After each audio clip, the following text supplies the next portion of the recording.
Is plant-based meat dead? I've been seeing headlines that say plant-based meat is crashing, sales are down, stores are pulling products, and people are calling it a fad. I actually made a video a few months ago explaining that I was giving up on plant-based meat, and I was known as the fake meat guy. But here's the thing, I don't think plant-based meats are dead. So today, I want to break it down. What's actually happening? I'm going to taste test 5 less processed options to see if any of them are actually worth your time. So let's get into it. What happened to the hype? In 2020, it felt like every fast food chain was jumping on the plant-based meat train. Burger King had the Impossible Whopper, KFC was testing vegan chicken, and even McDonald's was getting into it in some areas of the world. But by 2023 through 2024, total shift. US sales of plant-based meat dropped by over 12% last year, and freezer versions, like the burger patties, fell by almost 23%. Companies like Beyond Meat reported revenue drops of over 30%. Meaty Foods, a poster child for mycelium protein, a new cleaner version of plant-based meat, once valued at over $650 million, just sold for $4 million. So why? Why is this happening? First, price. Second was the health perception. The media really beat up plant-based meats. Even though a lot of plant-based meats did get incredibly close to that taste and texture of real meat, some didn't. There was enough of a difference in some products that it turned people that were just tasting for the first time off of all of the products. But I don't believe the idea of plant-based meats is dead. It's been around for centuries. I do think people are done with plant-based meats that is essentially just soy protein isolate and coconut oil mashed into a puck with emulsifiers, thickeners, stabilizers, and firming agents. But I'm also not saying that those, which is essentially what Beyond and Impossible are unhealthy at all. Most of the highly processed products like Beyond and Impossible do have high protein content from good quality protein. They have no cholesterol, they're fortified with vitamins and minerals, and most of those products are now using oils like avocado oil, which is 60% less saturated fat than meat or the coconut oil versions. So bottom line, eating many of these plant-based burgers are healthier versions than eating the real meat counterpart. So what I chose today were plant-based meats that are made out of more whole food products. They're not what I would consider highly processed. Highly processed are typically products that cannot be made at home. And things like the Jackfruit company's barbecue jackfruit or Upton's traditional Satan are both things that you can make at home. Omni's lion-mane mushroom steak, Yunlit or Yunlit, I'm not sure how you pronounce it. This is the first time I'm even seeing this. Korean barbecue bulgogi. This is essentially a seitan as well, which is just wheat gluten. That can easily be made. I've showed how to make that a few times on the channel. And this is one of those pucks that I was telling you about, but it's a puck that's made out of jackfruit and soy flour. All things that can basically be made at home. So I want to cook these all up, and we'll give them a taste and rank them. I've never had any of these before, so I'm excited to dive in, but before we do that, let me tell you about today's sponsor. So I talk about this a lot on this channel. I've lost over 110 pounds and I'm in the best shape of my life. And I was able to do that with the help of tracking. And I was able to track my body with the Hume Health Body Pod, today's sponsor. The Body Pod is a powerful body scan that allows you to understand your health and fitness at a level that has been impossible until now. This is the world's first portable body analyzer, which uses 8 frequency sensors to deliver precise weight, full body composition, and heart health. And it's wild. This measures your full body composition with medical grade accuracy of 98%, which is on par with the in-body machines you see at the gym. Those cost like 20 grand. When you're on a diet, the problem is weight alone isn't a great metric to judge your weight loss and health. See, I lost a lot of weight, but then I started gaining some of it back again. If I was just measuring based on my weight alone, I might get frustrated, discouraged, and end up quitting. But with the Body Pod, I was able to see the differences between fat and muscle mass. See, I was working out pretty hard. I was going at the gym pretty heavy. So as I was losing fat, I was gaining muscle. So with Hume, I was able to see that even though my body weight was going up, my fat mass was still going down. I was accomplishing exactly what I wanted. And this whole thing is incredible. Leveraging AI-powered insights, you can learn how to sustainably achieve your goals faster with the Hume app, showing metabolic age, skeletal muscle mass, body fat percentage, and so many more details about your body. So gang, Hume is currently having a sale. And if you use code MARK, you can save up to 50% off total. That discount code is valid for 7 days, so click the link below and use code MARK now to save up to 50% off total. And it's also HSA and FSA eligible. So if you have HSA or FSA, you can get covered for free with your health insurance. So Hume, thanks for sponsoring today's video and for making health tracking a breeze. Okay, we're back. First up is the Jack and Annie's. Now, I'm pretty excited about this one. This one is one of the pucks that I was kind of talking about, but this puck is a little bit different. It could be made at home.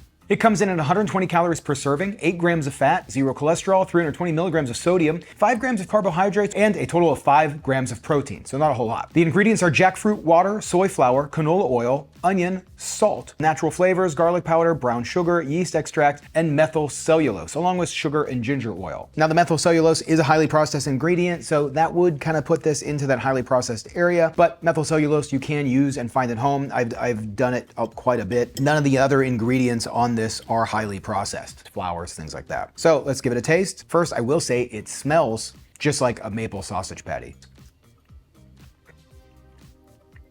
That's delicious. That has a really nice sausage patty taste. They nailed that. It cooks really well. It smells good. This is great. This is a fantastic breakfast patty. I'm gonna eat this entire thing. I'm really, really happy about this. Out of my 5 non-highly processed vegan meats, I'm gonna give this one an S tier. Just all the way around great.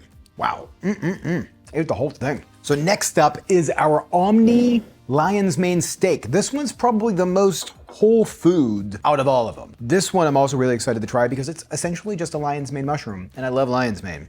So I wanted to see if their combination of flavoring with the lion's mane comes out to an S tier vegan meat. Per serving, this one is 50 calories, 1 gram of fat, 0 grams of cholesterol, 270 milligrams of sodium, 18 grams of carbs, and 1 gram of protein. Not a whole lot of protein in these. This one, water, lion's mane mushroom, onion, garlic, psyllium husk, sunflower oil, salt, yeast extract, black pepper, beet powder for color. It cooked up really easy, smelled good. Let's see how it tastes.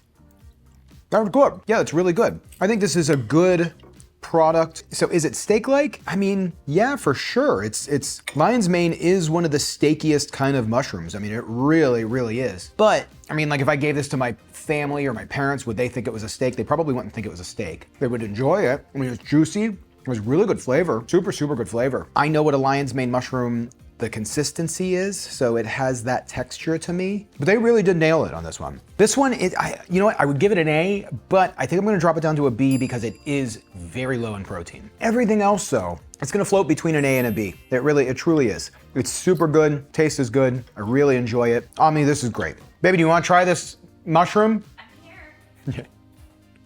Yeah. Oh, you. Yeah, it's really good, right? Oh, I love this. Yeah, I give it a between a B and an A, because it only has 1 gram of protein. I mean, you can still tell it's a little bit of a mushroom. Yeah. But I don't care because it's really good. Super good. But yeah, super it's good. steaky enough for me. Yeah, yeah. Next up, the Jackfruit Company pulled jackfruit. It's the only barbecue on the list today, but this looks pretty good. I've had barbecue jackfruit. It has 70 calories per serving, 0 fat, 0 cholesterol, 280 milligrams of sodium, 17 grams of carbohydrates, 1 gram of protein per serving. Its ingredients is jackfruit water, organic cane sugar, tomato paste, molasses, tamarind, onion, tomato powder, natural flavors, pineapple juice, salt, cornstarch vinegar, yeast extract, papaya extract. So all of those ingredients are the sauce. Everything else, this is just pulled jackfruit. Now this wasn't the whole bag. I put some of it away for later. This is pretty much a whole food with barbecue sauce. Yeah, let's see what this tastes like.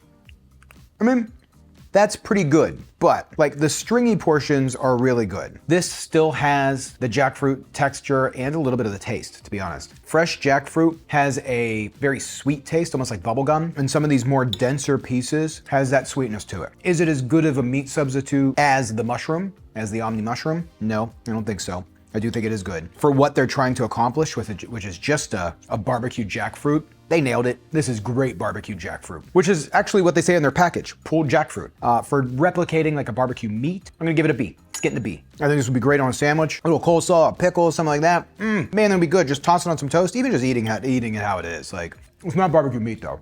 Next up is the Upton Satan. Now this one might not have a fair comparison. When I was buying all these, I was trying to buy finished products, things that you could just easily cook. The Upton, it on the package shows a finished dish with some it looks like a sesame sauce and sesame seeds on top. So that's, when I grabbed it, that's what I thought I was getting, but no, this is just traditional seitan, plain seitan. Now seitan is very easily to make at home, so this is another pretty much very whole foods. You can literally make seitan out of a bag of flour, just flour and water, and you have seitan.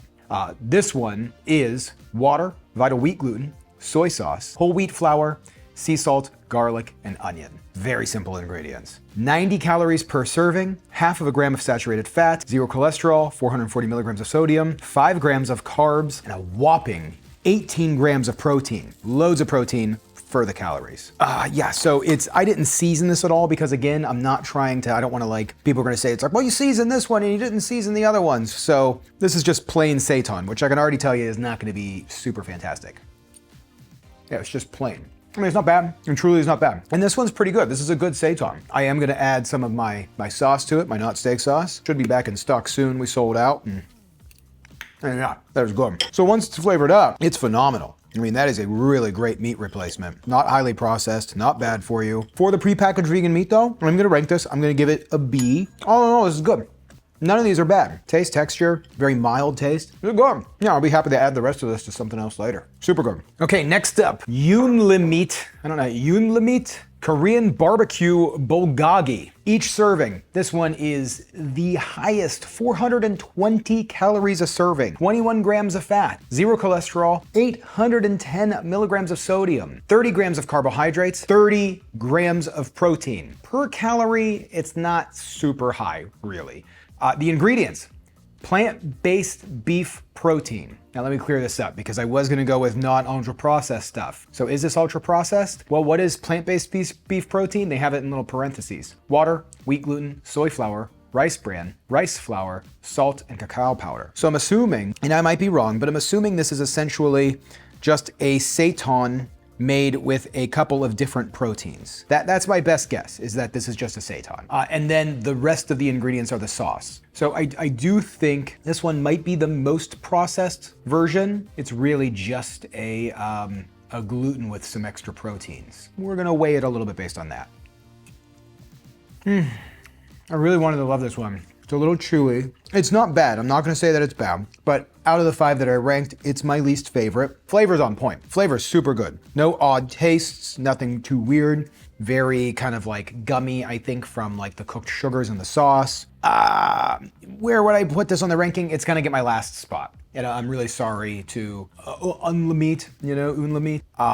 But it's getting a C. It's not getting like a D or an F. None of these are D or F right here. Like this is like, I would enjoy this with something maybe. It would be hard to eat like a lot of this. Like originally when I started cooking this, I was like, oh my gosh, like I couldn't imagine, like this would be so amazing, like chopped up into a sandwich. I was like, that would be incredible. But now that I'm like having it, I feel like a lot of it in a sandwich might be kind of rough. It might be a little dense. So totally worth trying, totally enjoyable, nothing against it, but it just doesn't rank up as high as like the Lion's Mane mushroom or the Jack and Annie's breakfast patty. That was phenomenal. So those were 5 very randomly selected plant-based meats where I tried to keep them not ultra processed, higher quality ingredients, and higher quality products that I believe like everyone would enjoy. I think that was part of my ranking. I wanted to see what were 5 good quality plant-based meats that I would still consume, trying to eat healthier, be a little bit better. And yeah, I really enjoyed those. Those were 5 that I really enjoyed. I want to try a few more. But ultimately, do I believe that plant-based meats are dead? No. The ultra-processed stuff may be on its way out. I think the novelty wore off. And I do think that there's better ingredients that can be used to create better quality foods. I know there is. Panda Express using the Beyond Chicken is fantastic, but if they just used like a seitan or something, I think that would be really good. And if they want to stay away from gluten, there is plenty of other options. And if they wanted to stay away from gluten, just using a simple textured vegetable protein, which even though it is still a processed food, a highly processed food, usually just 1 or 2 ingredients. There's also the companies, like I said, like Jack and Annie's with the Jackfruit. That can be used in so many different products. I love to see companies like Burger King or McDonald's using those as their breakfast patties. One of my favorite restaurants in Orlando happens to be Earthy Picks. They make plant-based food without really imitating. They're not going for a whole lot of like imitations in their products. They're not saying like chicken or beef-un. And I think that makes a difference because their food is incredibly good. Some of the other plant-based restaurants that have failed have leaned very hard into those things, having, plant-based steak and cheese sandwiches that missed the mark. They might have been good sandwiches, but they truly just missed. Where if it was just a jackfruit and cheese So the idea of eating fewer animals, cooking with whole plants, and still getting that meaty vibe, that's not going anywhere. All of these meats that I showed today can stand on their own without being 100% meat replications. Even though the Jack and Annie's tasted and smelled and looked just like a sausage, it was a jackfruit sausage, and it was really good. Let me know in the comments if you've tried any of the ones that I showed today and what you think. Are you still buying the plant-based Beyonds and Impossible products? And let me know if you would like to see more of these plant-based taste tests. I really want to do the same thing, but for vegan cheeses, because I did give up on vegan cheese, but there's still plenty of good quality vegan cheeses that aren't trying to replicate the cheddars or Velveetas. I think that's going to be coming next.